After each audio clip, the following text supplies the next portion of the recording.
everybody, this is Craig Tanner for The Mindful Eye and the photo of the week on the Daily Critique. This week's photo of the week is a wonderful wildlife image that was created by Sarah, who is an advanced photographer from Washington State. Sarah shot this image with a Canon 7D, an effective focal length of about 600 millimeters, very long telephoto shot here.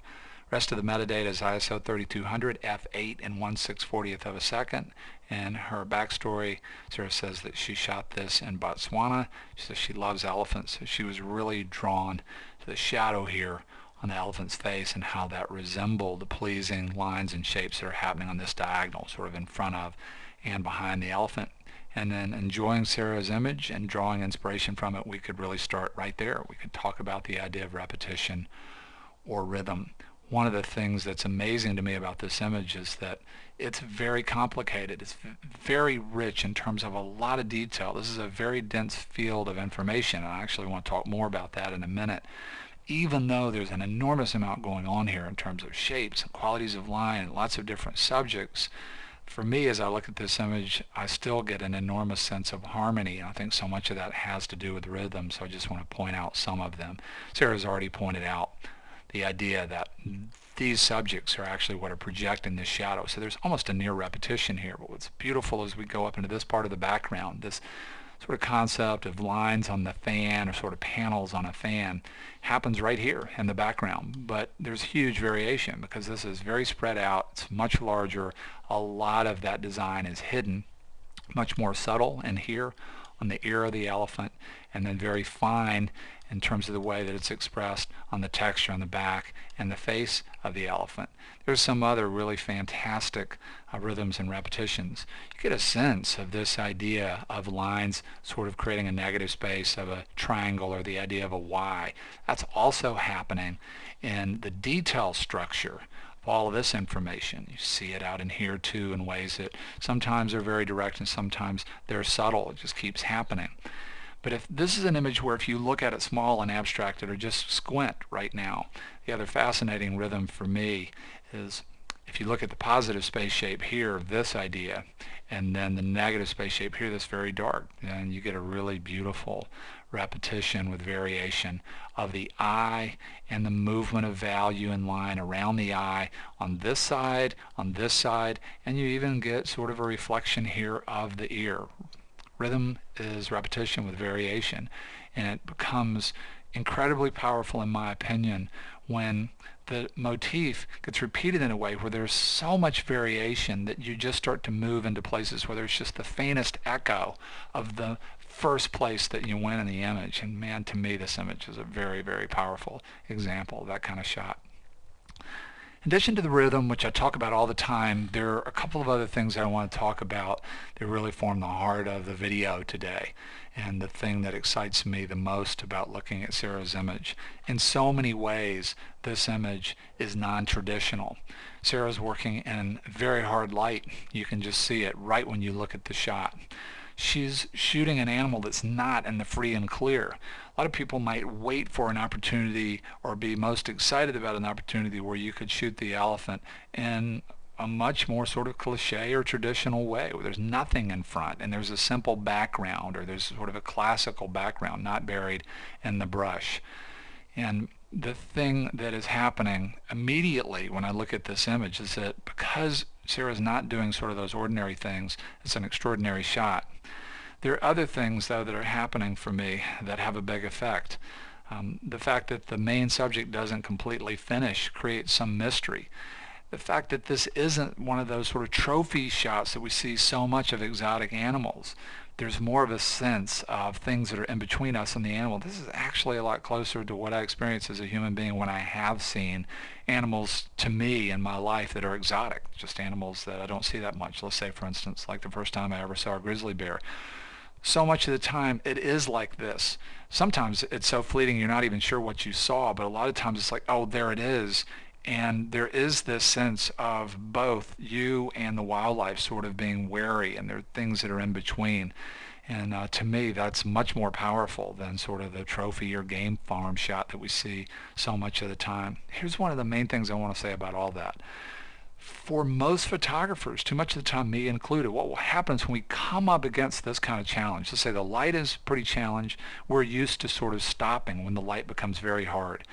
Or let's say that our main subject is presenting a challenge just in terms of there being a lot of things that may be in front and behind, then we can just sort of shut down and we can wait. What I really want to encourage you to do today is challenge yourself as a photographer. I want to encourage you to challenge yourself to shoot in harder qualities of light. Great thing to do is to change your JPEG processing to monochrome, because black and white will help to simplify these very, very complicated scenarios where you have high contrast of light. When you overlay a lot of contrast of light with color, much of the time it just becomes overwhelming. So getting rid of the color, just getting rid of a lot of ideas helps to simplify. But one of the fascinating things about black and white, in a black and white shot, high contrast and bright just doesn't have nearly as much weight. And so without the color overlay on top of something else that's very contrast, without the double whammy of all that contrast, we can experience the high contrast and bright areas and still move into the image. And the incredible thing about black and white is when we get into these softer areas of the image, without the color there, it's a lot easier to experience the underlying structure of things, the intrinsic quality of things. Things like texture can have a lot more weight. And the other thing that happens in black and white is just looking at the eye here and the feeling of the elephant sort of looking out in the brush at us. This is an animal that's very beautiful. It can also be a very dangerous animal. These psychological things that can happen in the story, so much of the time when you get rid of the emotional layer of color, we move deeper into the experience from a psychological standpoint. I just really want to encourage you, looking at Sarah's image, the next time you come up against these edges of what's comfortable for you, instead of just saying, I'm going to wait for the animal to move out. Hopefully the light will be better tomorrow when we're on safari, to push forward, to ask yourself a very powerful question. How can I work with this to be the most creative that I've ever been? And when you're going to evolve the most as an artist is when that becomes your primary mindset. Instead of waiting or stopping, you say, this is great. Now I'm actually at a point where I'm going to grow, because I typically quit at this point, but I'm going to push forward.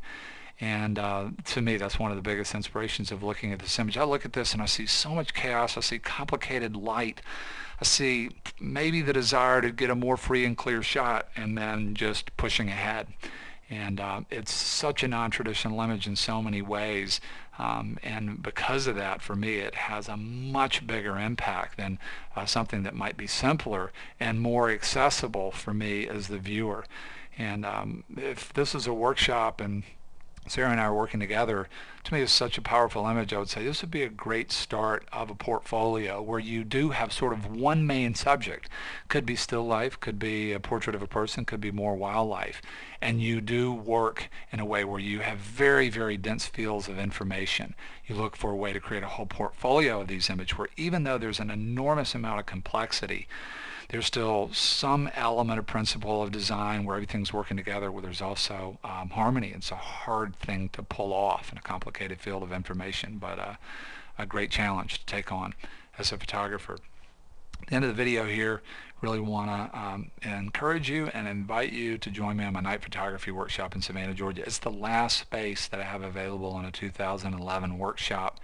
So many night photography workshops will take you to dramatically beautiful places, but you're going to be out in the middle of nowhere, and it's going to be landscape based. Nothing wrong with that.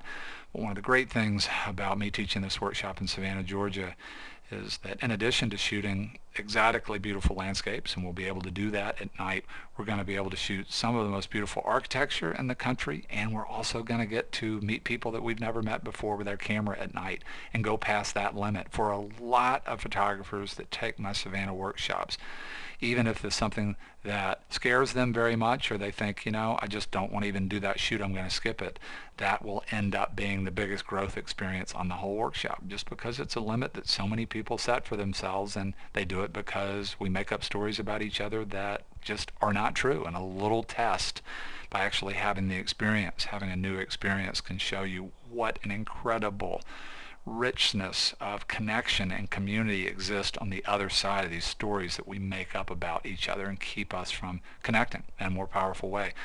Also love to have you join me on my night photography workshop in 2012. I'm going to be teaching that one in Terlingua, Texas. We're also going to get a chance on that one to shoot architecture and people. It's going to be one of my most exciting workshops in 2012. If you'd like to get details about that one before I publish it on the website, just go to the Contact Us form on the Mindful Eye website. Choose workshops as the subject and just put the word pre-notify on the message of your email, and you'll get an email about that workshop before it's listed on the website. Huge thank you to Sarah. I want to say a big thank you to you for being here. I hope to see you again very soon on the Mindful Eye.